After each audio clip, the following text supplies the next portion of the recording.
동상을 만드는 데 집착하게 됩니까? 바로 김정이라는 한 독재자를 태양신으로 만들기 위해서입니다. 만약 권력자가 동상이나 사진을 매일 보여주면서 늘 그가 그곳에 있고 언제든지 그를 돌봐주고 감시하고 있다는 그러한 생각을 집어넣게 되면 통치하는 것은 그야말로 너무도 수월하게 될 것입니다. 그러면은 이처럼 독재자들이 통치하는 그런 국가들이 세워지는 이런 우상이나 상징물이 그런 나라에만 국한되어 있을까요? 아닙니다. 세계 곳곳에 우상이 없는 것은 한 곳도 없습니다. 미국에도 이 지역에도 우리 주에도 우상은 늘 존재합니다. 하나님께서 이스라엘 백성들을 애굽에서 인도해 내신 후에 그들과 언약을 세우고 강하게 명령하고 또 명령하셨습니다.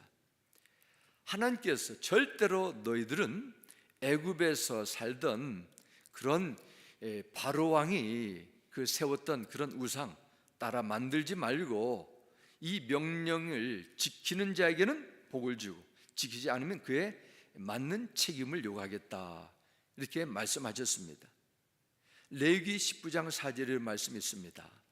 하나님께서 너희는 헛된 것들에게도 향하지 말며 너희를 위하여 신상들을 부어 만들지 말라, 나는 너희의 하나님 여호와니라 말씀합니다. 레위기 26장 1절에도 말씀합니다. 너희는 자기를 위하여 우상을 만들지 말지니 조각한 것이나 주상을 세우지 말며 너희 땅에 조각한 석상을 세우고 그에게 경배하지 말라, 나는 너희의 하나님 여호와임이니라 말씀합니다. 레위기뿐만 아니라 출애굽기 또 신명기 민수기 성경 곳곳에 보면은 하나님은 홍해를 건너 광야 생활하는 이스라엘 백성들에게 또한 요단강을 건너기 앞둔 그 2세들에게 요단강을 건너서 가나안 땅에서 정착하는 이스라엘 다음 세대들에게도 동일한 말씀을 주십니다. 우상을 나를 위해서 만들지 말라 하십니다.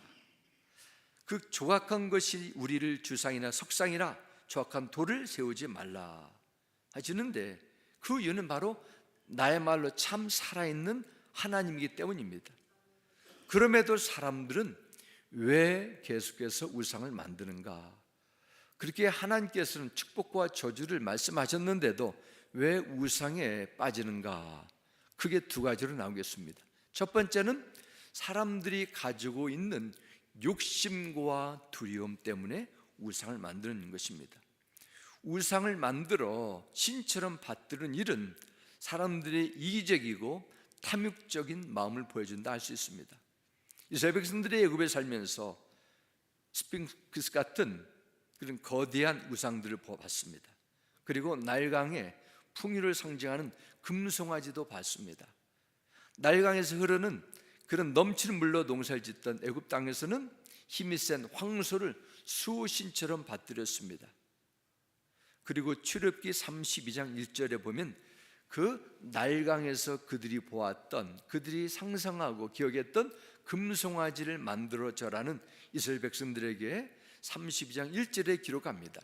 백성이 모세가 산에서 내려오미 더딤을 보고 모여 백성이 아론에게 이르러 말하되 일어나라, 우리를 위하여 우리를 인도할 신을 만들라. 이 모세 곧 우리를 애굽 땅에서 인도해낸 사람은 어찌 되었는지 알지 못함이니라 말씀합니다.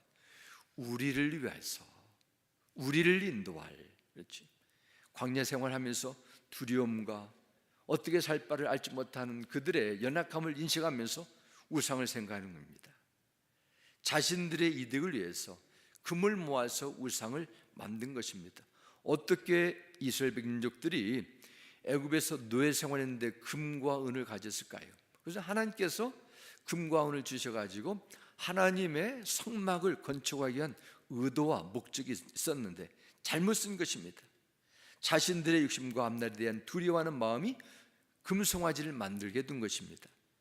출애굽기 32장 4절도 말씀합니다. 아론이 그들의 손에서 금고리를 받아 부어서 조각칼로 새겨 그 송아지 형상을 만드니 그들이 말하되 이스라엘아, 이는 너희를 애굽 땅에서 인도해 낸 너희의 신이로다 하는지라 말씀합니다. 이해할 수 없는 일들이랍니다.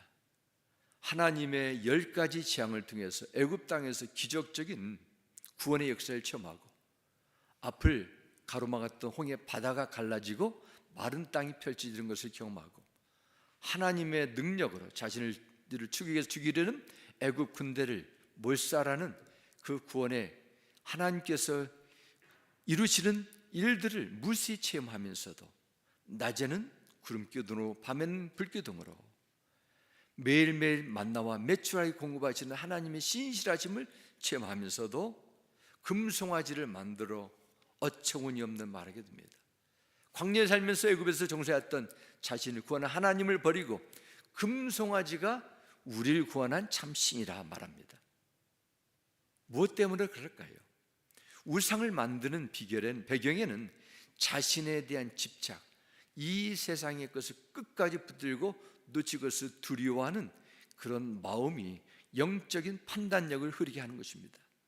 세상의 두려움과 불안한 마음을 어떻게 해서든 해결하려 하다가 우상을 만들고 부적을 만들고 이상한 곳에 찾아가 빌면서 이상한 것을 하게 되는 것입니다. 손과 망치를 사용하고 주문을 해서 만든 형상에다가 절을 하면서 예배의 대상을 정하는 것입니다. 금, 들, 나무, 짐승, 아무 생명체가 없는 대상에 인간의 영혼을 맡깁니다. 절제할 수 없는 인간의 탐욕, 이 세상의 앞날에 대한 자신의 한계를 인식하고 이걸 넘어설 수 없다는 절망과 두려워하는 마음이 하나님을 배반하는 이 어리석음에 빠지게 된다는 것입니다. 욕심과 두려움이 이처럼 우리 신앙에 강력하게 방해물로 작용할 수 있습니다. 두 번째는 영적인 무지 때문에 우상을 만드는 게 드는 것입니다. 시편 14편 1절은 말씀합니다. 어리석은 자는 그 마음에 이르기를 하나님이 없다 하도다. 저희는 마음이 부패하고 가정하여 선을 행하는 자가 없도다 말씀합니다. 어리석은 자는 하나님이 없다 말합니다. 하나님이 여기에 계시 아니니까 여기다가 뭔가를 만들어서 내 방식에 내가 원하는 하나님을 만들어 섬기자. 하나님을 알지 못하는 영적 무지가 생깁니다. 하나님을 하나님으로 인정하지 못할 때 사람들의 마음은 어떻습니까? 부패해지고 어두워집니다. 내 자존심, 내 지식, 내 소유, 내 힘이 우상이 될 수 있습니다. 하나님을 믿으려면은 내 힘을 내가 가진 것을 믿으라 하면서 오히려 하나님을 믿는 자를 비웃고 조롱합니다. 하나님을 대적하는 죄가 얼마나 무서운 죄를 가져오는지를 깨닫지 못하기 때문에 자신들이 하나님 없다는 것을 맘대로 큰소치게 두는 것입니다. 그럼에도 사람은 집요하게 하나님을 반대합니다. 과학을 동원해서 물질이 전부가 아닌데도 물질의 최고의 신뢰를 두고 하나님의 존재를 살아계심을 불신하도록 만드는 그런 일들이 이 세상에 과거에도 지금도 앞으로도 번번하게 일어나고 있습니다. 바로 영적인 무지가 갇혀오는 것입니다. 진화론이 얼마나 허점투성인가를 분명하게 상식적으로 알 수 있는데도 하나님께서 창조하셨다는 성경 말씀을 거부하고 대적합니다. 하나님께서 이 우주 만물을 창조했다는 그런 설명이, 그런 논리가 하나님께서 창조하지 않았다는 진화론적인 그런 갑자기 폭발해가지고 우연하게 세워졌다는 그런 학설보다도 수백 배 더 많음에도 불구하고 사람들은 진화론을 빠지게 들은 것입니다. 마음이 부패하기 때문에 그렇습니다. 로마서 1장 21절부터 23절 이렇게 말씀합니다. 하나님을 알되 하나님을 영화롭게 아니하며 감사하지도 아니하고 오히려 그 생각이 허망하여지며 미련한 마음이 어두워졌나니 스스로 지있다 하나 어리석게 되어 썩어지지 아니하는 하나님의 영광을 썩어진 사람과 새와 짐승과 기어다니는 동물 모양의 우상으로 바꾸었느니라 말씀합니다. 인간이 하나님을 향한 영적인 생명력과 그런 겸손함이 없으면 그분을 영화롭게도 하지 않고 썩어질 그런 생명체와 비생명체를 가지고 우상으로 만드는 일들을 하게 된다는 것입니다. 그래서 그렇게 내버리는 결과 죄악의 모습이 나타나게 되는 것입니다. 그래서 바로 그들의 마음속에 하나님 두기를 싫어하는 그런 자연적인 본능의 상태가 영적인 판단력을 상실하게 되고 온갖 죄악의 열매가 터져나게 된다는 것입니다. 고린도전서 10장 19절 후반절부터 20절에 말씀합니다. 그럼 우상은 무엇이고 우상에 바친 제물은 무엇입니까? 아무것도 아닙니다. 이방 사람들이 바친 제물은 귀신에게 바치는 것이지 하나님께 바치는 것이 아닙니다. 여러분이 귀신과 친교를 가진 사람이 되는 것을 나는 바라지 않습니다 말씀합니다. 이 말씀은 성령께서 사도 바울을 통해서 고린도 지역에 퍼져 있는 종교 혼합주의의 그 영향을 받고 있는 고린도 교회 성도들에게 말씀하는 것입니다. 하나님도 섬기고 귀신도 섬기지 말라는 것입니다. 우상을 바친 것은 바로 귀신에 바친다는 것입니다. 우상의 제사에 참여하고 우상의 제물을 먹고 마시는 것, 결국 귀신을 섬기고 교제하는 일이라 이렇게 성경은 단언합니다. 우상을 통해 사람의 영의 조종하는 귀신과 하나 된다는 것입니다. 그래서 하나님을 섬기는 것과 귀신을 섬기는 것, 우상 숭배는 함께 갈 수 없다고 말씀합니다. 그러므로 그리스도인들은 예수 그리스도 안에서 우리의 영적 신분, 나는 그리스도 안에서 어떤 존재인가를 분명한 자신의 정체성을 확인해야 됩니다.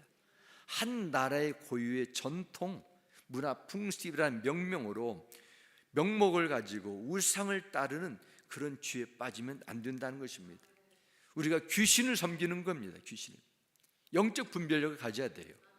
우리가 이 세상의 모든 것에 열릴 때도 우상 문화가 얼마나 하나님의 마음을 슬프게 하고 사람의 영혼에 심각한 오염을 가져둔다는 사실을 바로 아는 영적인 분별력을 가질 때 우리는 이런 죄악된 세상에서도 믿음의 정죄를 지킬 줄 믿습니다. 그러면 왜 우상 숭배를 멀리해야 되는가? 왜 하나님은 우상 숭배에 대해서 끊임없이 우리에게 그것을 배격하라고 강력하게 요구하시는가? 말씀을 나누겠습니다. 첫 번째는 죄와 복은 내려가기 때문입니다.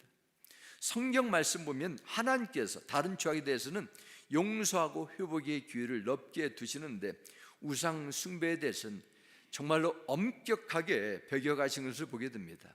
왜냐하면 우상 숭배는 하나님 앞에서 배반하는 행위가 되기 때문이고 또한 하나님께서 약속하신 그 언약이 포함되기 때문에 그렇습니다. 오늘 보면 4절부터 6절 보겠습니다. 너를 위하여 새긴 우상을 만들지 말고 또 위로 하늘에 있는 것이나 아래 땅에 있는 것이나 땅 아래 풀 속에 있는 것에 어떤 형상도 만들지 말며 그것들에게 절하지 말며 그것들을 섬기지 말라. 나 내 하나님 여호와는 질투하는 하나님인즉 나를 미워하는 자의 죄를 갚되 아버지로부터 아들에게 3, 4대까지 이르게 하거니와 나를 사랑하고 내 계명을 지키는 자에게는 1000대까지 은혜를 베푸니라 말씀합니다. 성경 말씀 주십니다. 하지 말라 말씀하면서 어떻게 합니까? 5절 말씀 보면은 하나님을 배신하면은 그 사람뿐만 아니라 3세대까지 징계하겠다고 말씀하십니다. 여기서 5절 말씀 다시 보겠습니다. 나를 미워하는 자의 죄를 갚으신다. 이 5절에 나오는 이 말씀은 무엇을 뜻할까요? 부모의 우상 숭배 때문에 무고한 자녀들이 대물림하게 된다는 뜻입니까?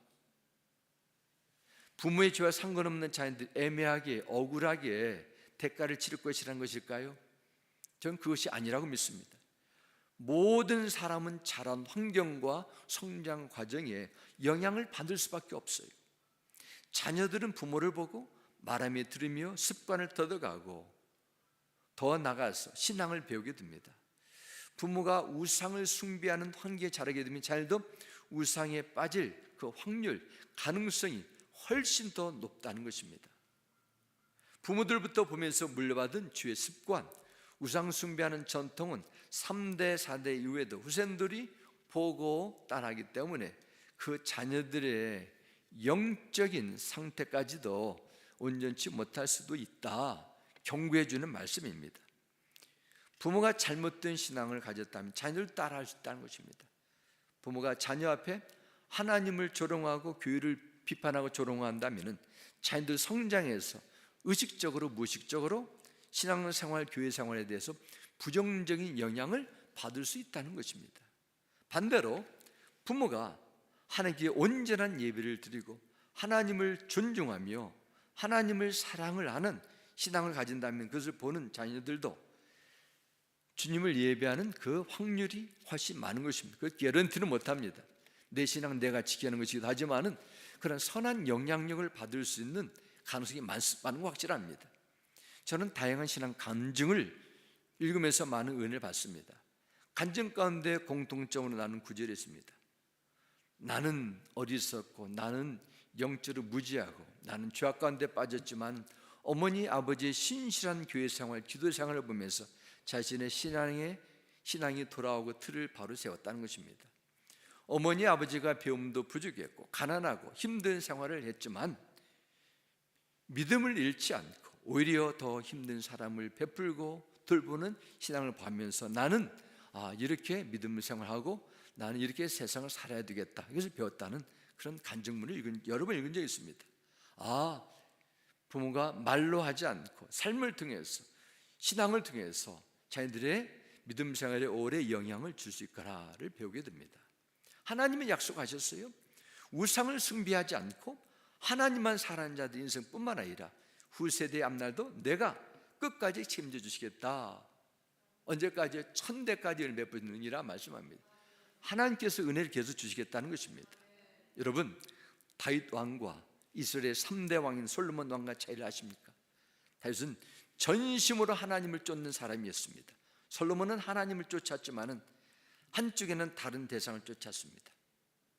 다윗은 우리가 너무 잘하는 것처럼 실수도 많이 하고 죄를 많이 짓고 밧세와 간음죄도 빠지고 남편 우리아를 간접 살인하는 그런 엄청난 죄악에 빠져 있지만은 하나님께서는 다윗을 보시고 전심으로 나를 쫓았다, 그런 인정을 하게 됩니다. 그에 비하면 솔로몬은 최소한 살인을 하지 않았는데 그 마음이 온전치 못했다고 하나님은 선언합니다. 오늘 말씀의 기준을 보면 다윗과 솔로몬을 보면 다윗은 우상에 빠진 적은 없었습니다. 하지만 그의 아들 솔로몬은 하나님으로부터 엄청난 물질적인 복과 명성과 은혜를 받았는데 나중에 하나님께서 주신 지혜를 버리고 하나님의 주신 복을 스스로 차버리고 우상에 빠지게 됩니다. 그는 철을 700명을 두고 첩을 300명을 두고 처첩이 1000명이 되었습니다. 그런데 이 무수한 여인들이 이방 나라에서 자신들이 믿는 그 우상 신들을 가져와 가지고 솔로몬에게 우상 신전을 세워달라고 말합니다. 솔로몬은 정말 위대한 성전을 건축하기도 했지만은 처첩의 말을 듣고 이스라엘 땅의 온갖 우상의 신당들도 함께 세우게 됩니다. 그리고 당시 이스라엘 국민들이 신전에 가서 우상을 탐하게 되는 그런 추악에 같이 빠지게 됩니다. 결국 하나님께서는 참고 기다리시다가 솔로몬의 아들 르호보암 때 가서 북이스라엘과 남유다 나라, 마치 한국이 북한과 남한으로 갈라지는 것처럼 그 나라가 반토막으로 갈라지고 그 위로부터 영적인 기나긴 침체기에 빠지게 됩니다. 전통 문화라는 이름으로 우상 숭배를 쉽게 받아들여 강요하는 분위기도 있습니다. 여호와 하나님 외에 다른 신을 마음에 두고 삼하는 것, 하나님의 복을 거둬가는 이름입니다. 세상에 보이는 어떠한 형상으로 만들어 절하면 안 됩니다. 신령과 진정으로 드리는 예배, 하나님은 눈에 보이지 않지만은 우리가 믿음으로 드릴 때 하나님은 반드시 기뻐 받으시고 기억해 주시고 은혜를 베풀 줄 믿습니다. 하나님은 언약의 하나님이시기 때문에 우상을 멀리하는 순종의 삶을 살게 되면은 분명히 은혜를 주신다고 약속하셨어요. 이 약속된 복은 우리가 기대하는 복이 아닐 수도 있습니다. 천국에 들어가기 전에 이루어지지 않을 수도 있어요. 그러나 하나님의 약속된 복은 우리에게 선하고 값진 것이 될 수 있다는 것을 인정하셔야 됩니다. 무엇보다도 생명의 주인 되시는 예수 그리스도를 닮아가는 정결한 다섯 처녀처럼 아름다운 믿음의 삶으로 우리를 이끌어주는 그런 신앙의 복이 된다는 것입니다. 세상에 남길 수 있는 어떤 유산보다도 하나님 중심으로 사는 지혜로운 아름다운 믿음 생활이 가장 복된 유산임을 늘 믿으시기 바랍니다. 그러면 왜 우상을 멀리해야 되는가? 두 번째입니다. 그것은 바로 하나님의 특별한 사랑을 요구하시기 때문에 그렇습니다. 하나님께서 우상을 숭배하는 것은 하나님께서 그만큼 우리를 끔찍히 사랑하기 때문입니다. 5절부터 6절 다시 보겠습니다. 그것들에게 절하지 말며 그것들을 섬기지 말라. 나 내 하나님 여호와는 질투하는 하나님인즉 나를 미워하는 자의 주를 갚되 아버지로부터 아들에게로 3, 4대까지 이르게 하거니와 나를 사랑하고 내 계명을 지키는 자에게는 천대까지 은혜를 베푸느니라 말씀합니다. 두 번째, 오늘 본문 5절 계속 보겠습니다. 5절 말씀에도 우리 지난주에 나눴는데요, 나 내 하나님 여호와는 어떤 하나님입니까? 질투하는 하나님이십니다. 질투하는 하나님이죠. 이것은 하나님의 마음이 우리처럼 속이 좁고 놓칠까 전전긍긍하는 뜻이 아닙니다. 만약 어떤 사람이 나는 모든 여성에 대해서 남성의 질투를 느낀다면 그 사람이 감정이 잘못된 것일 수도 있습니다. 한 사람이 아니라 모든 사람들의 질투를 든다면 어떻게 되겠습니까? 지난달에 제가 알고 있는 어느 분이 저에게 그런 얘기를 했습니다. 우리 남편이 살아계실 때 나에 대해서 상당히 질투를 넘어서 어떤 때는 지휘할 정도로 나의 일거일투족을 항상 관심을 뒀는데 그것이 좋을 때도 있었지만은 참 답답하고 힘들 때도 있었다. 제가 그랬습니다. 그만큼 집사님을 사랑해서 그런 거 아닙니까? 인간 관계에 있어서 질투심이란 것은 잘못되면 부정적인 영향을 줄 수 있습니다. 사실 하나님께서는 우리에 대해서 질투를 느낄 필요가 없어요. 하나님은 완전한 분이기 때문입니다. 어떤 부족한 것도 완전한 사랑을 가지고 계시기 때문입니다. 그럼에도 질투하신다고 말씀하시는 것은 하나님과 이스라엘 백성의 특별한 관계를 뜻합니다. 가장 순전하고 진실된 관계를 계속해서 유지하기를 원하는 하나님의 마음의 표현입니다. 하나님께서 우리에게 질투한다고 말씀한 것이 얼마나 엄청난 은혜인지 여러분 깊이 묵상해 보시기 바랍니다. 우상을 숭배하지 말라는 강한 명령에는 우리를 그토록 아끼고 사랑하고 관심 두는 하나님의 진실된 마음이 여기에 담겨져 있습니다. 이 세상에 내가 붙들고 놓치기 싫어 추구하는 인생의 모든 것들은 이 하나님의 사랑 안에서 해석해야 돼요. 하나님을 내가 온전히 사랑한다면 이 세상에 사는 목적, 의미, 경험하는 모든 것, 꿈, 모든 것이 하나님 안에 있음을 늘 인식해야 됩니다. 신명기 6장 4절 5절 이렇게 말씀합니다. 이스라엘 들으십시오. 주님은 우리의 하나님이시요 주님은 오직 한 분뿐이십니다. 당신들은 마음을 다하고 뜻을 다하고 힘을 다하여 주 당신들의 하나님을 사랑하십시오 말씀합니다. 하나님만 온전히 사랑하십시오.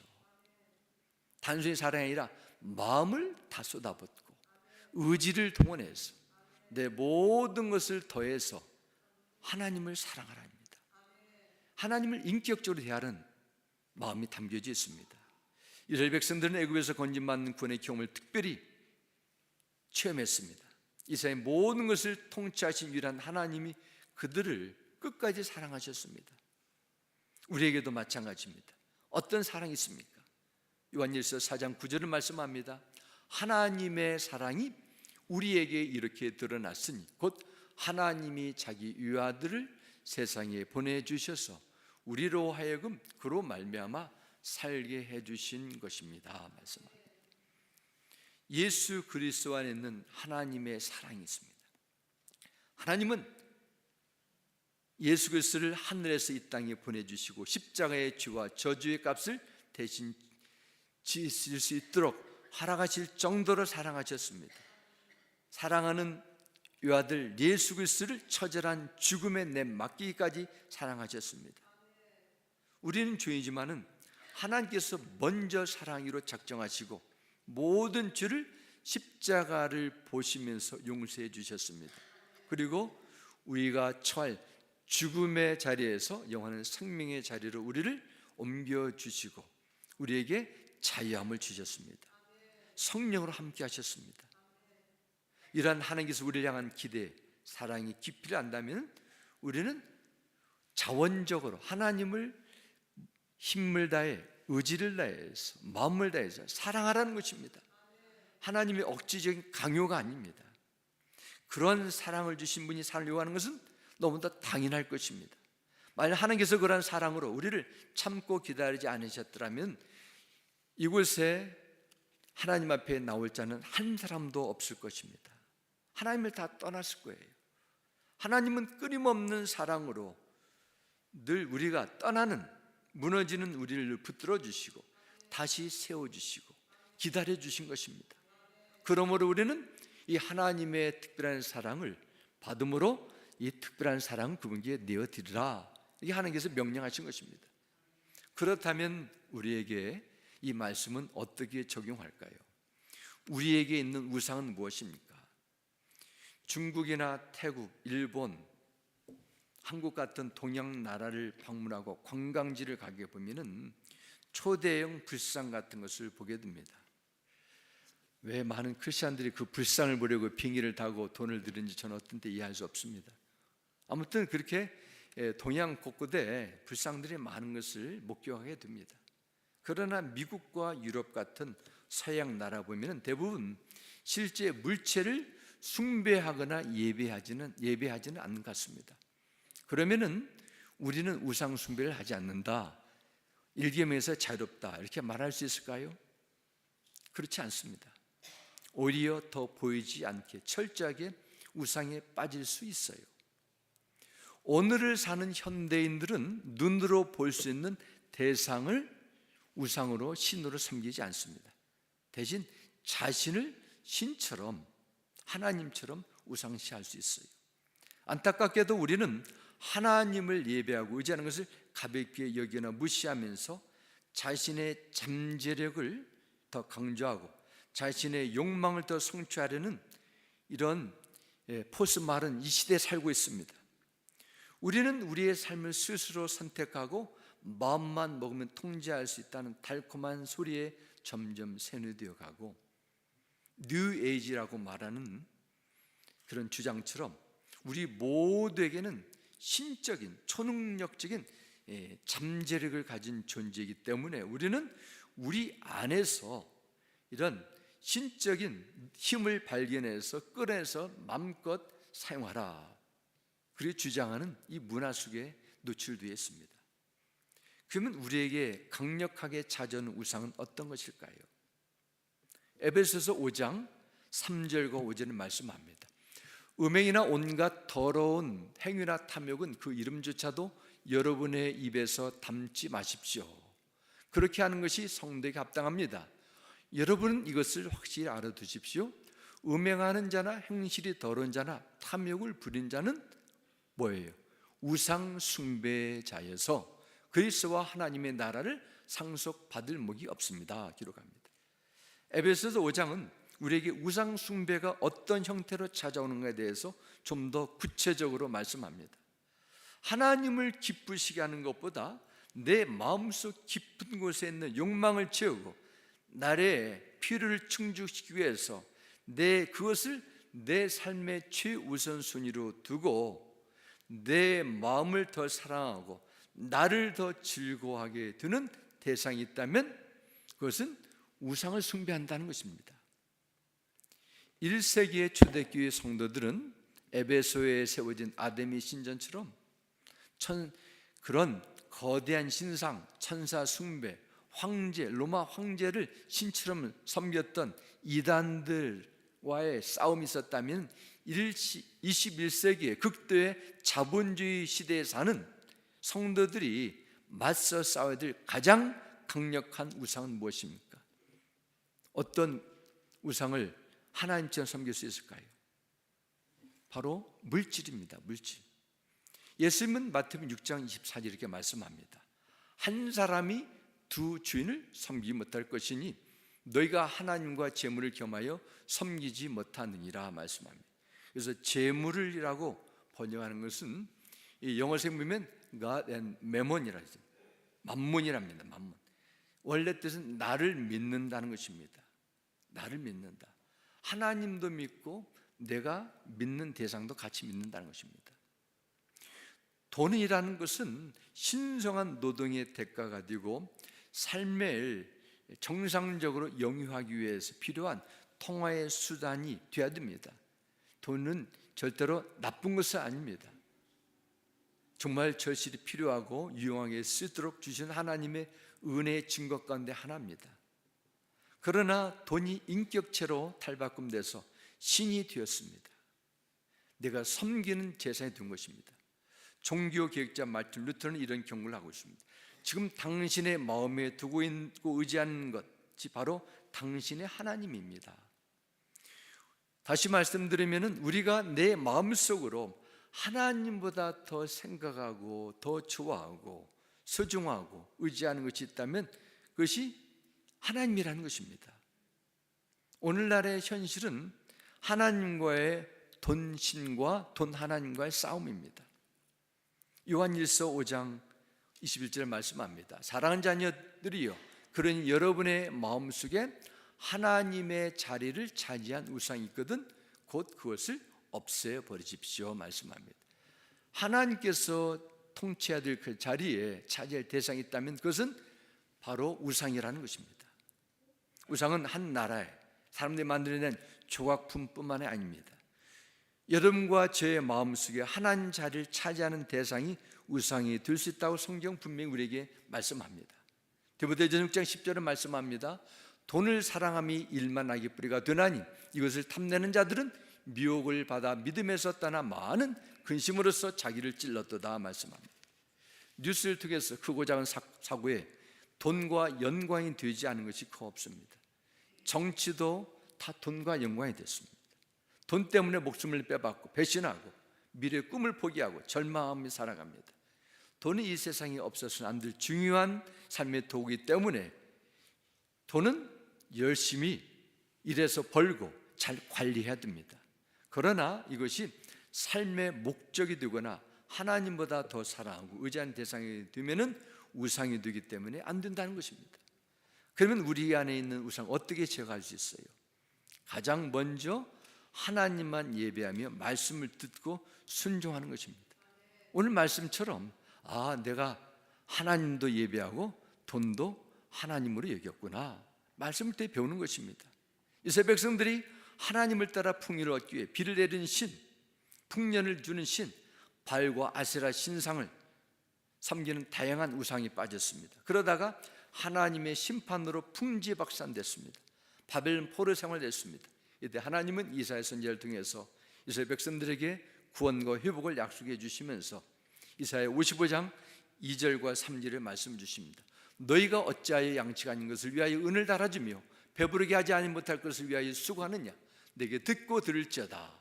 그리하면 너희가 좋은 것을 먹을 것이며 너희 자신들의 기름진 것을 즐거움을 얻으리라. 3절 말씀, 너희는 귀를 기울이고 내게로 나와 들으라. 그리하면 너희 영혼이 살리라 말씀합니다. 그동안 이스라엘 백성들은 열심히 엄청나게 우상의 돈을 다 바쳤습니다. 열심히 우상을 봉양했습니다. 그러면 자신들이 부자로 잘 살 줄 알았어요. 그런데 어떻게 됐습니까? 포로 신세가 됐어요. 나라가 완전히 멸망했습니다. 우상을 섬긴 일, 인간에게 아무런 복이 되지 못합니다. 오히려 그들에게는 저주로 찾아왔습니다. 그러면 어떻게 하라는 거예요? 이제부터라도 우상에 빠지지 말고 내게로 나와 들으라. 내 말씀을 듣고 내 말씀대로 살라. 그러면 내가 너희들의 인생과 앞날을 책임져 주시겠다, 이 말씀입니다. 산성도 여러분, 이 세상이 어떤 세상의 가르침보다도 하나님 말씀을 청정하고 귀를 기울이시고 말씀 가운데 거하는 것이 이 세상에 성공하는 것이요, 이 세상에 복받는 비결임을 늘 믿으시기 바랍니다. 두 번째, 우리가 어떻게 우상에 빠지지 않을 수 있습니까? 첫 번째는 말씀을 듣는 것이고, 두 번째는 어떤 형편 속에서도 감사하고 자족하는 것입니다. 어떤 형편 속에 뭐 하라고요? 감사하고 자족해야 됩니다. 디모데전서 6장 7절과 8절 말씀합니다.